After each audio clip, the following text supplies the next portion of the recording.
Hello दोस्तों axis mutual fund house अपना एक नया एनएफओ लेकर आया है, axis global innovators fund of fund. तो सबसे पहले मैं आपको एक क्विकली बता देता हूं कि फंड ऑफ फंड्स क्या होता है।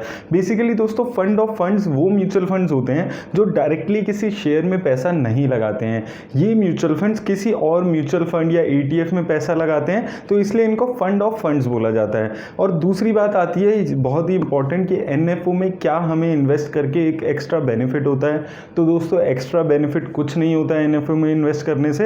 ये आपको हमेशा ध्यान रखना है अगर आप कोई भी एनएफओ के बारे में देख रहे हैं। अब आइए दोस्तों, हम डिटेल में देख लेते हैं कि इस फंड में कहाँ पे पैसा लगाने वाला है, कैसी रिटर्न की उम्मीद है, और फिर हम एंड में देखेंगे कि किस टाइप के इन्वेस्टर्स के लिए ये फंड सुटेबल है और किन इन्वेस्टर्स को इसमें इन्वेस्ट करने से बचना चाहिए। तो आइए देख लेते हैं डिटेल्स। तो ये एक ओपन एंडेड स्कीम है। ओपन एंडेड स्कीम का मतलब हमेशा ये रहता है कि ये जो एनएफओ पीरियड है इसके बाद भी आप लोग इसमें इन्वेस्ट कर सकते हैं।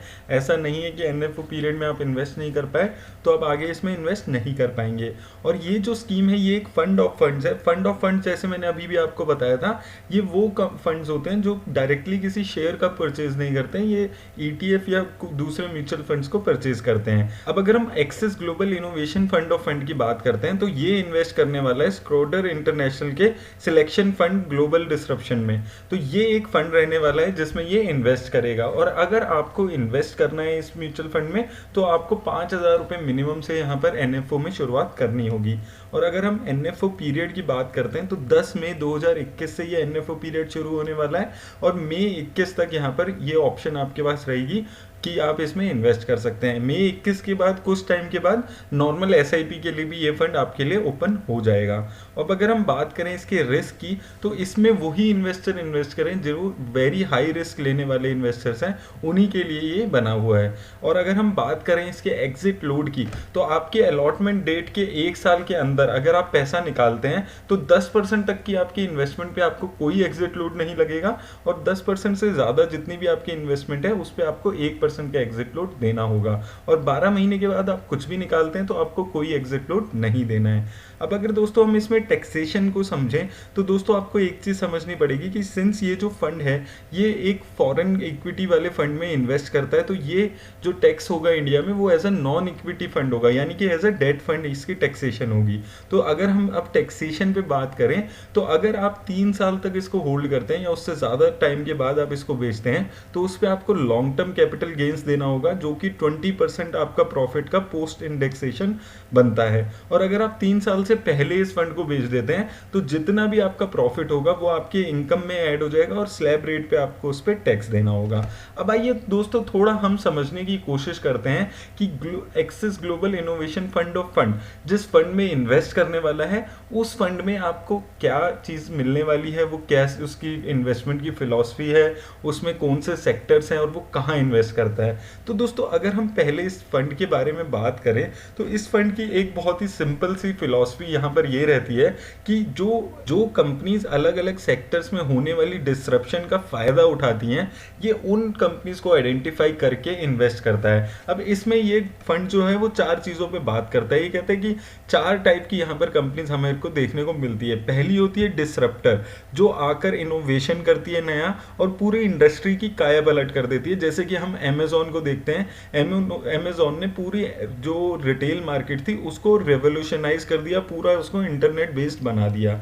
और दूसरी कंपनी आती है एनेबलर, इसको आप बोल सकते हैं कंड्यूट ऑफ फॉर चेंज। ऐसी कंपनीज होती हैं जैसे कि अगर हम सैमसंग की बात करते हैं, it is one of the largest producer of renewable batteries of for electrical vehicles, तो उसने अडेप्ट बहुत अच्छे किया। और तीसरी जो कंपनीज होती हैं वो अडेप्टर होती है, वो चेंज को भांप लेती है और टाइम के साथ वो अपने आप को चेंज करती है। जैसे वॉल्ट डिज्नी ने अभी एक एग्जांपल सेट किया था कि नेटफ्लिक्स के सक्सेस को देख के उसने अपनी भी स्ट्रीमिंग सर्विसेज शुरू कर दी। तो ये 3 कंपनीज होती हैं जो समय के साथ अपने आप को बदल के आगे बढ़ पाती हैं। और चौथे टाइप की कंपनी होती है डिनायर, ये वो कंपनीज होती हैं जो चेंजेस होते हैं उनको एक्सेप्ट नहीं करती है, वो कहती है कि नहीं ये चेंजेस नहीं हो रहे। उसका सबसे बड़ा एग्जांपल रिसेंट टाइम में नोकिया है। नोकिया एक टाइम पे one of the best mobile companies हुआ करता था, लेकिन जैसे जैसे टेक्नोलॉजी बदली उसको समझ नहीं आया कि स्मार्टफोन का ज़माना आ गया, स्मार्टफोन के इम्पैक्ट को वो टाइम से रिकग्नाइज नहीं कर पाए और ये कंपनी फेल हो गई। तो दोस्तों ये होती है वो 4 टाइप की कंपनीज जो ये फंड मानता है, और ये इन ऊपर वाली 3 जो कंपनीज हैं इनमें इन्वेस्ट करने की कोशिश करते हैं। अब आइए हम बात करते हैं कि सिंस ये एक ग्लोबल फंड है तो हम पहले ये देख लेते हैं कि कितनी अलग अलग कंट्रीज में आपके ये जो कंपनीज हैं ये इन्वेस्ट कर रही है।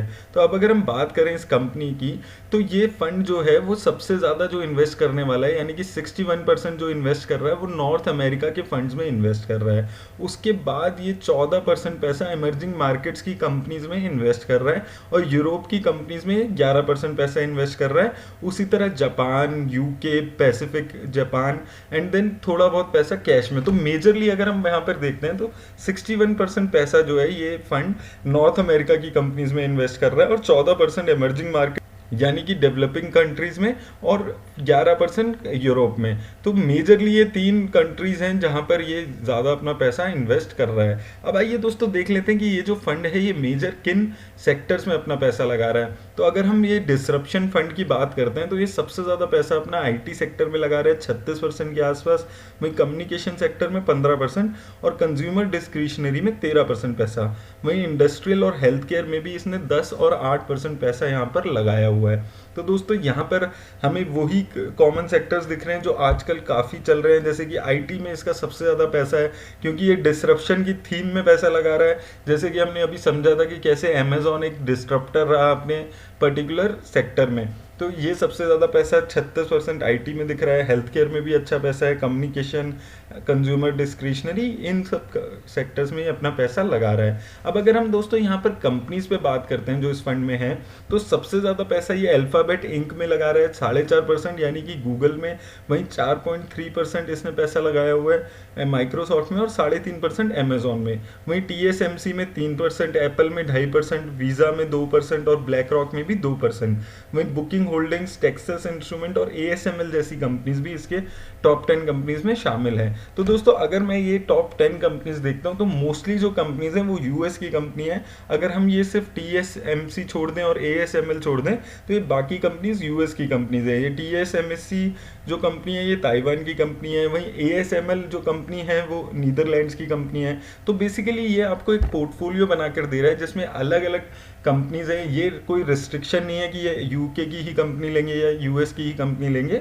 जो भी कंपनी इनको लगेगा कि ये आने वाले टाइम में डिसरप्शन से फ़ायदा उठाने वाला है, ये फंड सिंपली उन कंपनीज में इन्वेस्ट करेगा। अब आइए दोस्तों हम बात कर लेते हैं कि ये फंड ने अभी तक रिटर्न आपको कैसी जनरेट करके दी है। तो अगर मैं रिटर्न पे यहाँ पर बात करता हूँ तो ये फंड जो शुरू हुआ था ये दिसंबर 2018 में शुरू हुआ था, यानी कि 2-2.25 साल के आसपास इस फंड को अभी हुए हैं। तो इस फंड ने एक साल में 66% के आसपास के रिटर्न दिए है, और अगर हम इंसेप्शन से बात करते हैं तो इंसेप्शन से इस फंड ने 33% के आसपास की रिटर्न आप लोगों को बनाकर दी है।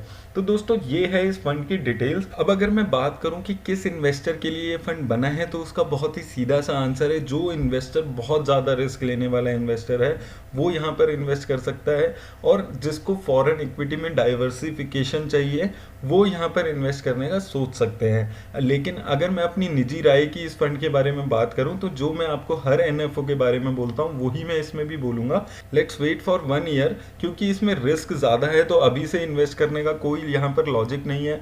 काफ़ी सारे फंड ऑलरेडी मार्केट में अवेलेबल है जिसमें आप ऑलरेडी इन्वेस्ट कर सकते हैं, और इस फंड में अभी आपको रुकना चाहिए, थोड़ा वेट करते हैं कि देखते हैं ये फंड रिटर्न्स कैसी देता है, और उसके बाद हम डिसाइड करेंगे वेदर वी शुड इन्वेस्ट और नॉट। मेरी तरफ से दोस्तों आज इस फंड पर इतना ही। अगर आपको ये वीडियो अच्छी लगी हो तो इसे लाइक और शेयर ज़रूर कर दें। धन्यवाद।